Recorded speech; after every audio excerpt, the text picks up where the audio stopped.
Hi, everybody. I hope you're all doing well. We are, believe it or not, already starting week 3 of virtual instruction. And although things haven't been ideal, you guys have just done such a great job with this. You've been working really, really hard and pushing yourselves. So kudos to you. I'm excited to get started on our podcast journey based on the feedback I've gotten from you guys already. But first, we're going to go through a brief recap of everything that has led us to this point. So the first thing you explored during virtual instruction was the research process and the purpose of research overall. So we are on step 1 of the research process, which is identifying a topic or a purpose, but we will get there later. The next thing you did was use CRAP to assess your sources. Yeah, you heard it right. This is an acronym that you can refer to anytime you're trying to assess whether or not a source is credible. So the C stands for current. So when was it published? Is it updated? Is it still relevant? The R stands for right. Is the information accurate? Can you verify that? A stands for authored. So is there a clear author? Who is the author or publisher? And P stands for polished. Is it clearly edited for mistakes? Are there advertisements all over the place? Is it organized? So that acronym can be really helpful when you're trying to assess whether or not a source is something you should use. Then we moved on to author's purpose. So I always say that an author does nothing without a purpose and the end goal in mind. So in nonfiction, most authors create something with the intention of persuading an audience to believe or do something, informing an audience about something, or entertaining an audience with a topic. There are a lot of subcategories, but ultimately they all fall under one of these 3 categories that make up the PI acronym. So there's lots of acronyms here in this unit. We then moved into the immersion portion of our podcast unit. You guys were introduced to podcasts. You got to listen to a student sample. You explored a bunch of professional podcasts, and you learned that a successful podcast meets the following criteria. So the 4 E's of a great podcast are: the podcast is entertaining, meaning the audience laughs, cries, or feels something in response to it. It is engaging, so the audience can connect and be involved. It is educated, meaning it uses credible sources to support claims made, and it's effortless. This is probably the most difficult one to accomplish. So the podcasts that you listen to, hopefully, didn't sound scripted or robotic. They sounded like a natural conversation. So what makes a podcast so great? You guys get to explore any topic in the world via podcasts. And audio is more convenient, it's more interesting, and it takes less time, I think, than reading a newspaper or a magazine. So podcasts are just a fun way to get information across. So today you guys are going to brainstorm some topics. You can do this on paper, you can do it on your device, you can do it on your phone, as long as how you create it is in a way that you can get an image of it and submit it on Canvas so that I can give you some feedback.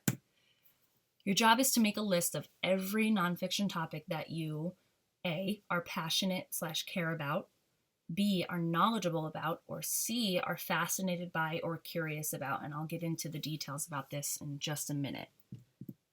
So what is a brainstorm? We've done them many times before. It's when you think, quite simply. You're given a topic or a question and you think, and everything you think gets written or recorded somehow. But the idea of a brainstorm is that you do not let yourself think too hard about your thinking, if that makes any sense. Not confusing, right? So my point is that if it ends up in your brain, it ends up on the paper. Eventually, you're going to narrow the topic down. So no, you are not completely married to the topic just because you wrote it down. But if you don't write it down, then you may be limiting yourself. If you do write it down, it could lead you to another idea. So the idea is that you write as much as you can, and then we narrow down the topic based on the brainstorms that you do. Okay, so what does it look like? That's kind of your call. These are 5 examples of what it could look like, but this is not all that you can do. So over here we have a web. You could make a web based on the 3 criteria that I gave you. You can make a list. You can make what's called sketchnoting. This is doodling. Some of you really like to draw, so this is where you could use that.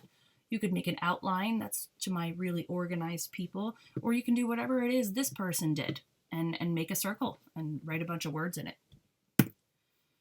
Possible brainstorm tools that you guys have at your disposal: pen and paper, going old school. You can use your notes app on your phone. You can use a Google document or a slide. You can sketch, draw, doodle.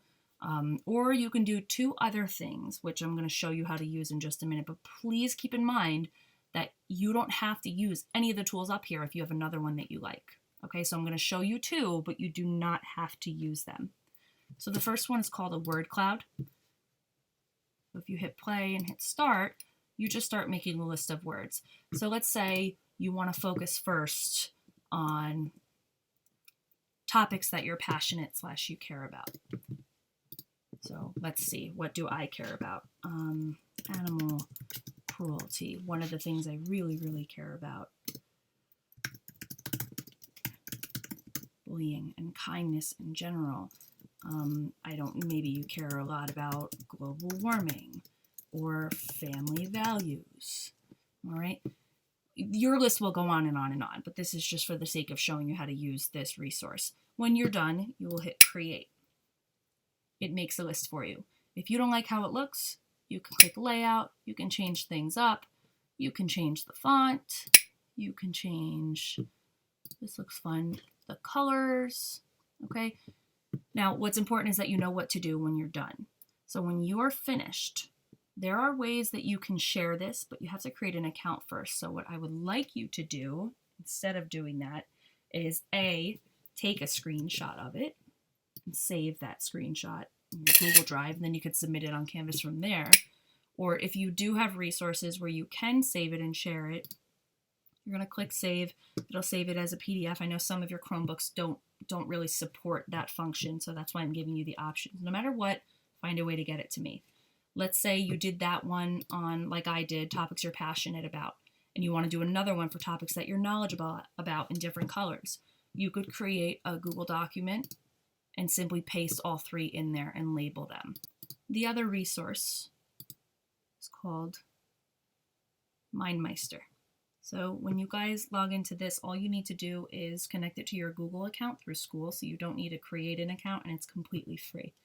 When you do log in, you're going to click this little add button, and what it does is it opens up a new mind map for you. So you can label your map podcast brainstorm. Okay. Drag this wherever you want. Hit that little add button and it'll make a little web off of what you named your brainstorm. So the first one is things I'm passionate about, right? And you want to create a section for things I'm knowledgeable about. Then maybe you make another one for things that you are fascinated by or curious about. Okay. So things I'm passionate about. I want to add something onto that. Move it over here. Animal cruelty, same thing as before, right? Add something else off of that. Global warming. Things I'm really knowledgeable about. Maybe I don't like that here and I want to drag it down here. I'm really knowledgeable about how to organize things. I'm not knowledgeable about spelling, apparently. I am also really knowledgeable about reading benefits, okay? Also really knowledgeable about anxiety and what it can do to you.